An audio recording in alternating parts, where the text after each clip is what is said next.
오늘 사도행전 1장 1절에서 11절 말씀을 통해서 성령이 임하시면이라는 말씀을 통해 은혜를 받겠습니다. 요새 참 뉴스들이 너무 마음을 아프게 하죠. IT 지진 사태뿐만 아니라 아프가니스탄 사태를 보면서 더 많이 기도를 해야 되겠구나. 정말 주님이 가신 그 모습 그대로 오시라 하신 그때가 너무 가까이 왔지 아니한가 이렇게 생각을 해봅니다. 아프가니스탄 사태를 보면서 저는 그 어린 아이들을 그 카불 공항 철조망, 가시 철조망으로 넘기는 부모들의 모습을 보면서 너무 가슴이 아팠어. 평생 보지 못할지 알면서도 이곳에 둘 수 없어 그 아이들을 그 가시 철망으로 넘겨 보내는데 그 기사를 보니까 모든 아이들이 그 건너에 있는 영국군이나 미국군에게 가는 것이 아니라 중간에 떨어져서 상처를 입고 가시덤불과 거기에 유리조각이 많이 있대. 유리조각 거기에 상처를 많이 입은 아이들이 있다는 거예요. 그리고 다행히도 무사히 넘어가는 아이들도 있는데 그 부모들의 마음이 도대체 어떤 마음일까? 그 마음이 얼마나 아프고 쓰릴까? 얼마나 그 땅에 소망이 없다고 생각하며 내 자식이라도 내가 키우지 못해도 내 자식이라도 이 땅에서 나가라 하면서 그들을 보내고 있을까? 정말 우리가 온 세계를 위하여 쉬지 말고 기도해야 할 때다. 주님도 말씀하시잖아요. 기도하라고. 그러면 성령이 임하시고 너희가 권능을 받을 것이라고. 그리고 우리에게 말씀하시는 거예요. 사도행전 전체를 우리가 한 절로 요약하라 그러면 1장 8절이요. 1장 8절 우리 함께 봉독합니다. 시작. 오직 성령이 너희에게 임하시면 너희가 권능을 받고 예루살렘과 온 유대와 사마리아 땅까지 이르러 내 증인이 되리라 하시니라. 아멘. 온 땅에 복음이 전파되게 하신다는 거예요. 성령의 능력을 받으면 그 권능을 가지고. 그래서 아프가니스탄에 가서도 복음을 전하고 많은 곳에 복음이 전해지는 것을 볼 수 있습니다. 이 사도행전은 누가가 썼습니다. 누가가 저자예요. 누가는 2권의 책을 썼습니다. 누가복음과 이 사도행전을 썼어요. 그래서 제2의 누가복음이다. 사도행전을 이렇게 얘기합니다. 데오빌로라는 그 각하에게 쓴 편지라고 볼 수 있습니다. 1장 1절에 보니까 내가 먼저 쓴 글에는 무릇 예수께서 행하시며 가르치시기를 시작하신부터 그가 택하신 사도들에게 성령으로 명하시고 승천하신 날까지의 일을 기록하였노라. 그러니까 누가복음을 딱 2절로 이렇게 요약한 거예요. 누가복음을 왜 썼는가? 예수께서 행하시고 가르치시기를 시작하신부터 그가 택하신 사도들에게 성령으로 명하시고 승천하신 날까지의 일을 기록하였다는 거예요. 그리고 그 후에 이루어진 일, 사도행전, 이걸 성령행전이라고 합니다. 성령이 임하시고 그들이 성령을 받고 사도들이 어떻게 행하였는가에 대해서 쓰여진 책이라는 거예요. 1장부터 7장까지 보면은 예루살렘에서 하나님의 복음의 말씀이 흥행합니다. 그리고 8장에 보면은 예루살렘에 핍박이 있기 시작하니까 사마리아, 8장에서 10장까지 보면 사마리아와 유대 지역으로 복음의 말씀이 전파되는 거예요. 13장부터 21장까지 보면은 땅끝까지, 로마까지, 28장까지 보면 로마까지 말씀이 그 당시에 땅끝으로 여겼던 로마까지 바울을 통해서 하나님의 말씀이 선포되는 것을 볼 수 있어요. 1장에서 12장까지는 거의 베드로가 중심적으로 이렇게 나와 있고 13장부터는 이제 바울이 되면서부터 하나님의 일이 어떻게 전파되는가, 복음이 세계에 전파되기 시작하는 모습을 우리에게 보여주는 것을 볼 수 있습니다. 성령이 임하시면 너희가 권능을 받고 예루살렘과 유대와 사마리아 땅끝까지 이르러 증인이 될 것이라고 말씀을 하십니다. 사도들과 함께, 4절에 보니까 사도들과 함께 모이사 그들에게 분부하여 이르시되 예루살렘을 떠나지 말고 내게서 들은 바 아버지께서 약속하신 것을 기다리라고 말씀하세요. 예수님은 부활하시고 40일 동안 이 땅에 계셨어요. 3절에 보니까 살아계심으로 나타나사 40일 동안 그들에게 보이시며, 고린도전서 15장에 보면은 12제자와 500명에게 보이셨다고 이렇게 말씀하고 계세요. 그러면서 그렇게 40일 동안 계시면서 어떤 일을 하셨냐? 하나님의 나라의 일을 말씀하십니다. 너희들에게 어떻게 행해야 되는지, 하나님 나라가 어떻게 이루어질 것인지, 하나님 나라의 일에 대해서 말씀하셨다는 거예요. 그러면 하나님 나라의 일은 무엇인가? 마태복음 28장 19절에서 20절에 보면은 너희는 가서 모든 족속으로 제자를 삼아 아버지와 아들과 성령의 이름으로 세례를 주고 내가 네게 분부한 것을 가르쳐 지키게 하라. 그러면서 우리에게 약속의 말씀을 주시는데, 내가 세상 끝날까지 너희와 함께 할 것이다. 내가 너희와 함께 할 것이니까 너희는 모든 족속으로, 그쵸? 유대인뿐만 아니라 모든 사람으로 아버지와 아들과 성령의 이름으로 세례를 주려는 거예요. 제자를 삼아서 세례를 주고 그들에게 복음을 가르치라고 말씀하시는 거예요. 이게 하나님의 일이라는 거예요. 이거를 제자들에게 40일 동안 계시면서 가르치신 거예요. 그러면서 뭐라고 말씀하시냐면 5절에 보니까 요한은 물로 세례를 베풀었으나 너희는 몇 날이 못되어 성령으로 세례를 받으리라 하셨느니라. 요한의 세례는 뭐예요? 물로 씻음을 받았다. 회개하는 세례잖아요.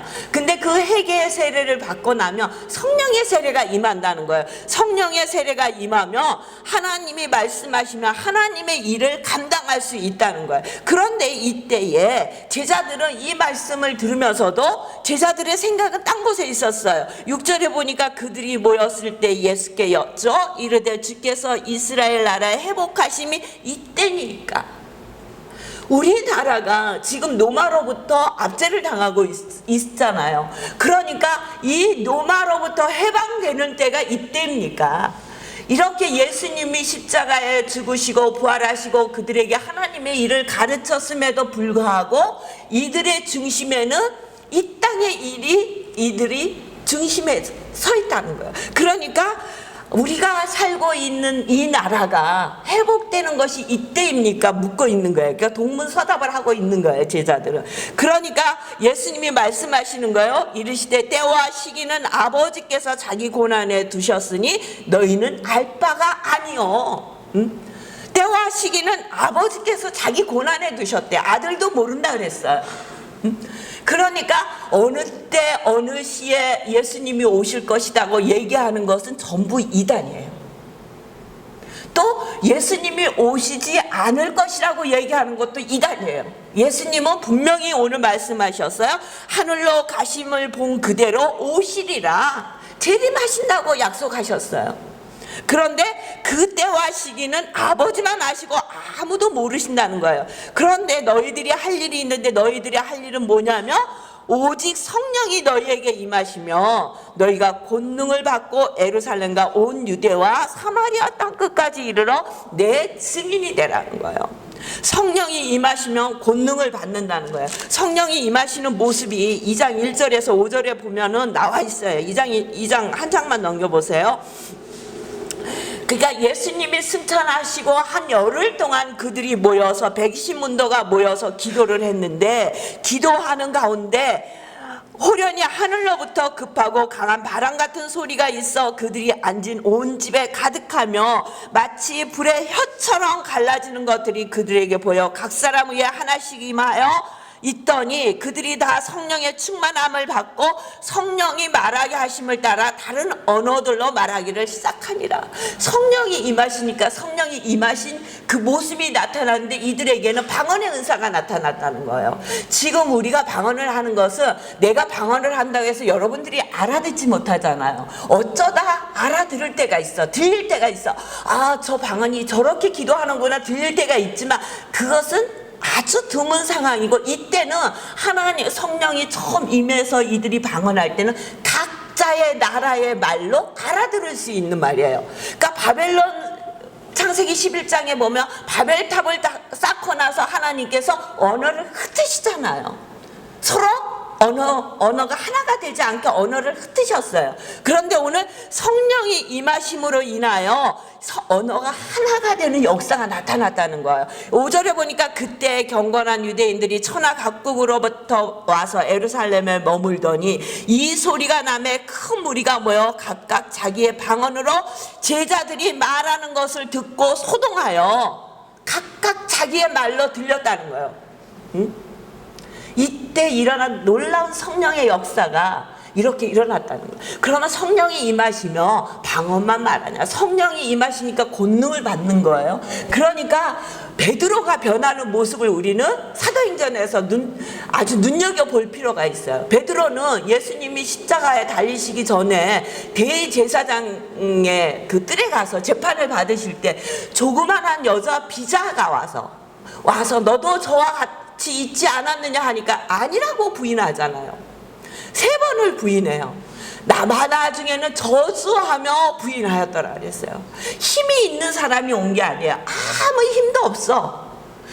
같이 있었다고 해도 어떻게 할 수 있는 힘이 있는 사람이 아니었어요. 그럼에도 그는 두렵고 떨리는 마음으로, 그렇다고 궁금해서 예수님을 안 볼 수는 없으니까 먼 발치에서 쫓아간 거예요. 11명의 제자였잖아요. 한 명은 그때 가룟 유다는 거기 없었으니까 11명의 제자가 다 도망갔어요. 한 명 베드로만 그래도 먼 발치에서 예수님을 쫓아갔었던 거예요. 그럼에도 불구하고 예수님하고 너 같이 있었지, 너도 나사렛 사람이지, 그러니까 아니라고 얘기하는 거예요. 두렵고 떨리니까 부인하는 거예요. 우리도 두렵고 떨리면 아이들이 왜 거짓말을 합니까? 두렵고 떨리니까 거짓말하는 거예요.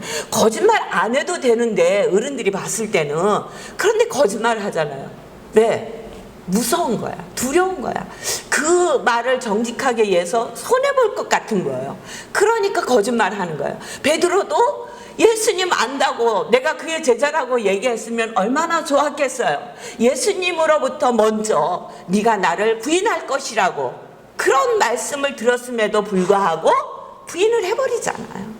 얼마나 두려웠으면. 그런데 이 베드로가 성령이 임하시고 권능을 받고 나니까 많은 사람들 앞에서 복음을 증거하는 거예요. 예수가 그리스도이다. 거기서만 전해요. 거기서 복음을 증거하니까 3,000명이 회개하는 거예요. 놀라운 역사가 나타나는 거예요. 그리고 공회 앞에 가서 대제사장들이 있고 서기관들이 있는 앞에 가서 너희가 예수를 십자가에 못 박혀 죽게 했다. 그 죽은 예수가 하나님의 아들이시며 예수 그리스도이다고 전하는 거예요. 너희가 구원을 받고 싶냐? 구원 받을 수 있는 길은 4장 12절에 보니까 다른 이로서는 구원을 받을 수 없나니 천하 사람 중에 구원을 받을 만한 다른 이름을 우리에게 주신 일이 없음이라고 그렇게 가서 선포하는 거예요.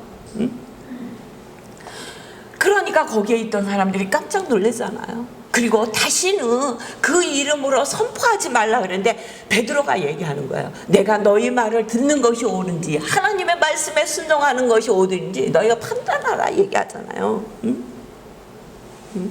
19절에 4장 19절에 보니까 베드로와 요한이 대답하여 이르되 하나님 앞에서 너희 말을 듣는 것이 하나님의 말씀을 듣는 것보다 옳은가 판단하여 보라. 그리고 그들을 통해서 놀라운 역사가 나타나잖아요. 나면서부터 안진뱅이였던 사람이 일어나죠. 죽은 자가 살아나죠. 병든 자들이 베드로의 그림자만 지나가면 낫는 하여튼 놀라운 권능의 역사가 일어나는 거예요. 그렇게 하나님께서 이렇게 성령이 임하시니까 이들에게 권능이 나타나고 놀라운 역사가 나타나는데 이들이 예루살렘 안에서만 이 일을 하는 거예요. 그러니까 예루살렘에서 핍박이 일어나기 시작하잖아요. 그래서 스데반이 순교를 당해요. 그러면서 이들이 흩어지는데 사마리아와 유대 지역으로 흩어지는 거예요. 그래서 그곳에서 많은 이방인들에게 복음을 전파하기 시작을 하는 거예요. 우리는 좋습니다. 이곳이 좋습니다. 예루살렘이 좋습니다. 아니라는 거예요. 만민에게 복음을 전파하라는 거예요. 만민을 가서 제자 삼으라는 거예요. 그러면서 뭐라고 말씀하셔요? 예루살렘과 유대와 사마리아와 땅끝까지 이르러 복음을 증거하라고 말씀하시는 거예요. 우리의 땅끝은 어딥니까? 먼 나라의 땅끝입니까? 아니요. 제가 생각하기에 내 옆에 있는 아직도 복음을 믿지 않는 사람이 땅끝이에요. 우리 교회에 땅끝이 있었어요. 우리 교회를 설립하고 그곳에 하나님께서 정말 너무도 보잘것없는 개를 키우던 개장 비닐하우스 안에 그 한길교회를 설립하시고 왜 그곳에 이 교회를 설립하게 하신지 몰랐어요. 근데 그 동네에 땅끝이 있었다는 거예요. 그 첫 번째 땅끝은 누구였냐면 필리핀 사람들이었어요. 그 당시에는 필리핀이 90% 이상이 천주교 신자였어요. 근데 그 필리핀에 가보면 우리가 알고 있는 천주교가 아니라 조금 이단성이 강한 천주교가 굉장히 많아요. 지금은 필리핀 종교를 보니까 83%가 천주교고 5%가 무슬림이고 9%가 기독교인이에요. 근데 거기 와 있던 그 성도들도 한 명만 빼고 전부 다 천주교인이었어요. 그런데 그 공장에 5명의 필리핀의 성도들이 일을 하고 있어서 이제 목사님이 거길 왔다 갔다 하다가 그들을 전도해서 그들 5명이 우리 교회의 1번 성도예요. 그들과 함께 목회를 시작하게 했고 그들과 함께 지혜를 감당하게 한 거예요. 그래서 그들을 통해서 필리핀 성도들이 여기저기서 오기 시작했고 또 이제 전도를 나가서 아프리카 가나분 2분을 이제 전도를 해서 아프리카 분들이 모이게 된 거예요. 그러니까 그때마다 우리에게 땅끝을 허락해 주셨는데 그 당시의 땅끝이 우리 교회에는 필리핀 사역이었다는 거예요. 그래서 거기에 그 5분 중에 한 분이 필리핀에서 신학교를 졸업하신 분이었어요. 봉인이에요, 봉 목사였는데 신학교를 졸업해서 우리 교회에 와서 많이 정말 예배도 잘 드리고 같이 하는 시간이 3년인가 있다가 고국을 했어요. 필리핀에 들어갔어요. 자기는 하나님의 일을 하고 싶다. 그래서 목사님이 그럼 그렇게 해라. 필리핀에 일을 할 수 있도록 네가 준비한 게 무엇이 있냐 그랬더니 땅을 조금 살 수 있는 돈을 준비해 놨습니다. 그렇게 얘기를 하더라. 그럼 그걸로 땅을 사라.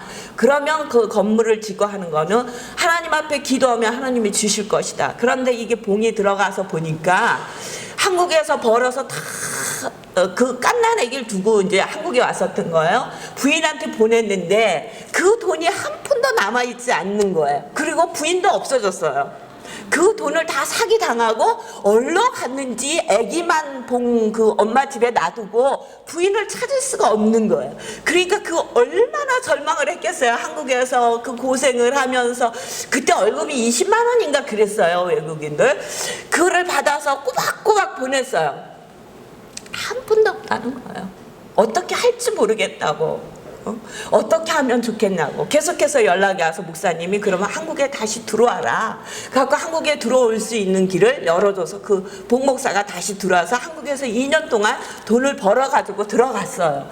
근데 그 2년 번 돈으로 교회를 설립할 수 있는 땅을 다 살 수 있는 건 아니고 조그만한 집을 지을 수 있는 땅을 산 거예요. 그래도 와서 네가 거기 가서 무엇을 하든지 할 수 있는 기반을 만들어 갖고 가라.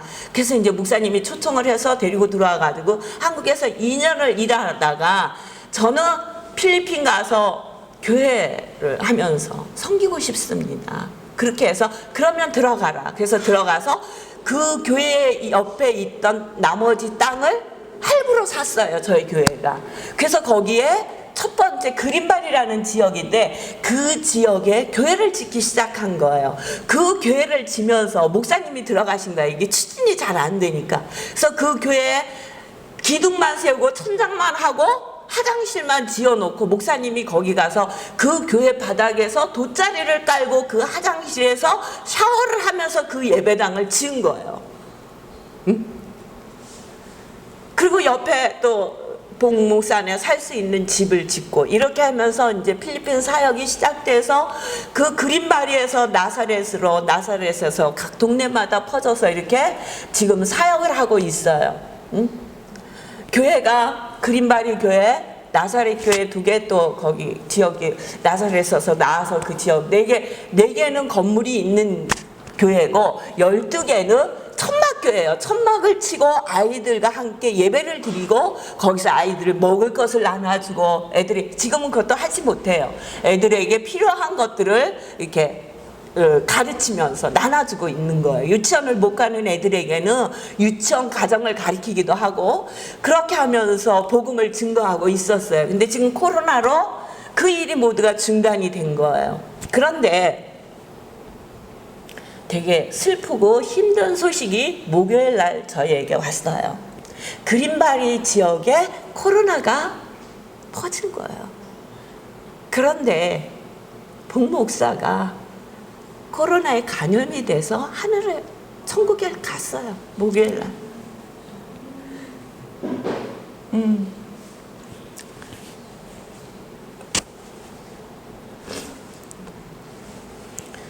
그러니까 20대 후반에 만나서 지금 보면 머리가 희끼디끼, 몇 년 전에 보니까 머리가 희끼디끼하고 살이 찌고, 그래서 내가 이제 아들이 장가 가서 이제 할아버지가 돼갖고 봉도 이제 할아버지가 됐다 그랬더니 자기는 엄마 아빠의 영원한 아들이라고 그렇게 얘기를 하고 이렇게 사역을 잘 감당하고 있다가 목요일 날 하늘나라 갔다는 그런 소식을 들었습니다. 또 사모님은 지금 코로나 확진으로 병원에서 치료를 받고 있고, 또 아들이랑 그 몇몇 가족들은 자가격리가 돼서 지금 교회 안에 있는 것 같아요. 코로나 확진이 되고 그렇게 죽으니까 이제 선희 전도사한테는 그 병원에서 마지막 모습도 이렇게 왔다고 하더라고요. 근데 저희에게는 이제 교회 안에 이렇게 촛불을 켜놓고 그 화장을 해서 위에를 갖다 놓은 그거 하고 사진하고 이렇게 해서 보냈더라고요. 언제 하나님이 우리를 저와 여러분을 오라 하실지 모른다는 거죠. 내가 그 소식을 듣고 제가 혼자서 얘기했어요. 야, 이 녀석아, 네가 우리의 장례를 보러 와야지. 지금 이런 상황이 아니면 이제 목사님이 들어가셨겠죠. 내가 너의 이 소식을 들어야 되겠니? 이 나쁜 녀석아, 그렇게 얘기를 했어요. 그러면서도 천국에 갔으니 그래도 위로가 된다. 그래도 감사하다. 이렇게 혼자 말을 했어요. 우리에게 주님이 오시지 않고 성령을 보내주시지 않고 또 우리에게 영생의 축복을 주시지 않았다면 우리는 이 땅에 살면서 아무런 소망이 없는 거예요.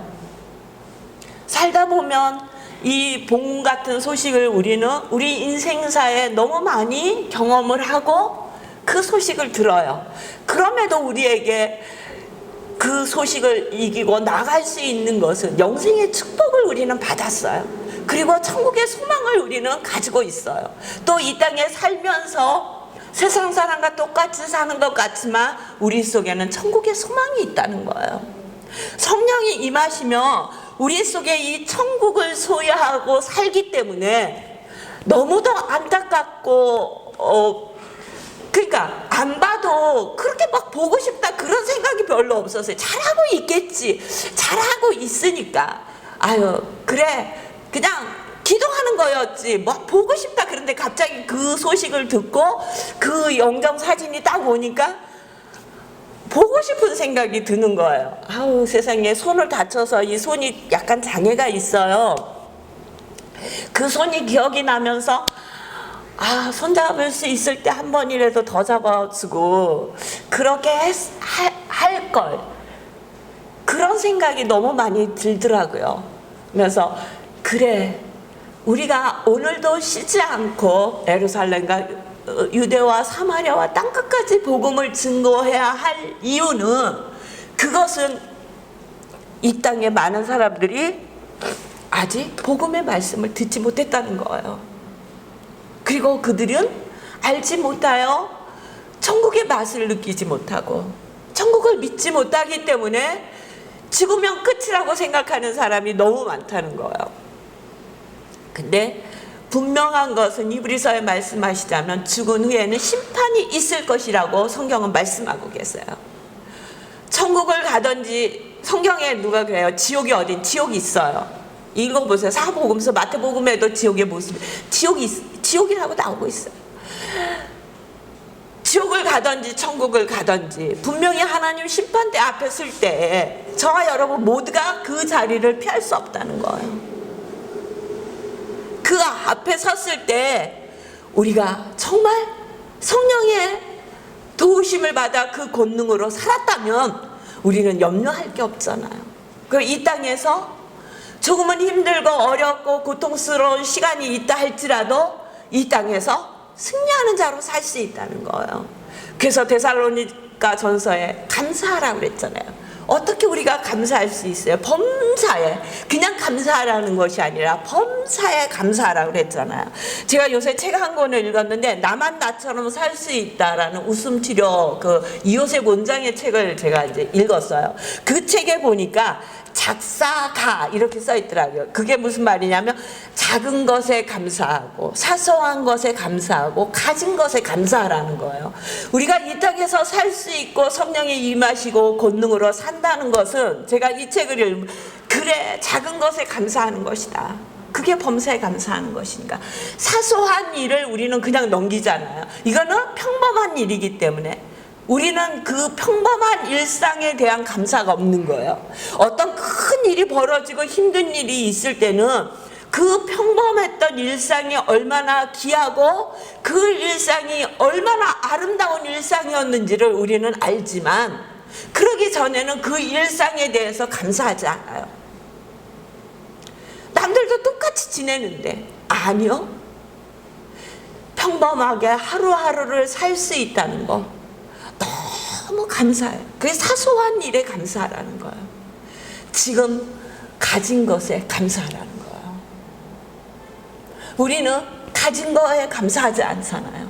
제가 이 책을 읽으면서 내가 가지고 있는 게 무엇이 있을까 적어봤어요.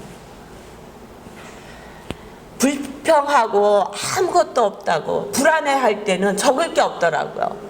근데 마음이 돌아서서 이 말씀을 준비하면서 적으니까 술술술술 나오는 거예요. 거기에 기도할 수 있는 예배당이 있어 감사하고, 먼저 구원받은 게 은혜가 너무너무 감사하죠. 그 다음에 하나님께서 기도할 수 있고 언제든지 와서 날마다 찬양할 수 있는 예배당이 있어 감사하고요. 하나님의 일을 함께 할 수 있는 여러분이 계셔서 너무 감사한 거예요. 응? 이렇게 얼굴을 맞대고 눈과 눈을 맞대고 예배를 드릴 수 있다는 게 얼마나 감사하죠. 여러분 한 분 한 분에게 정말 감사하더라고요.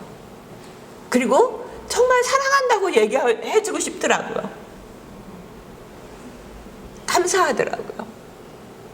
그것뿐만 아니라 거쳐야 할 처소가 있으니 감사하고요.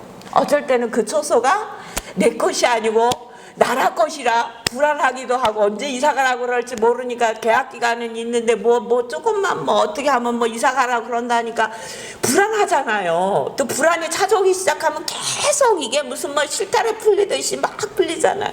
근데 그게 아니라 그 돈 가지고는 어디 가서 사회세도 못 사는데 전세를 살고 있잖아요. 응? 그러니 너무 그것도 감사하고, 응? 또 뭐 딸들 둘이 있어 감사하고,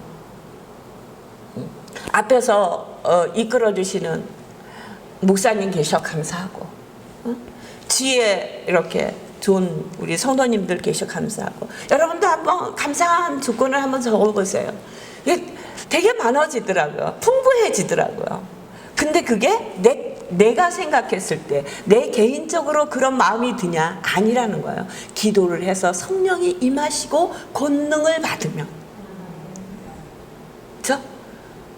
두려운 그들 앞에서 베드로가, 요한이 너희들 말을 듣는 게 옳으냐? 하나님의 말씀을 듣는 것이 옳으냐라고 당당하게 얘기할 수 있는 것처럼 성령이 임하시면 권능을 받고 그 권능 안에 살 때 우리 속에 이런 감사가 넘쳐날 줄 믿습니다. 저와 여러분이 성령이 임하셔서 하나님이 주시는 권능으로 이 땅에서 승리하는 삶을 사시기를 주의 이름으로 축원합니다.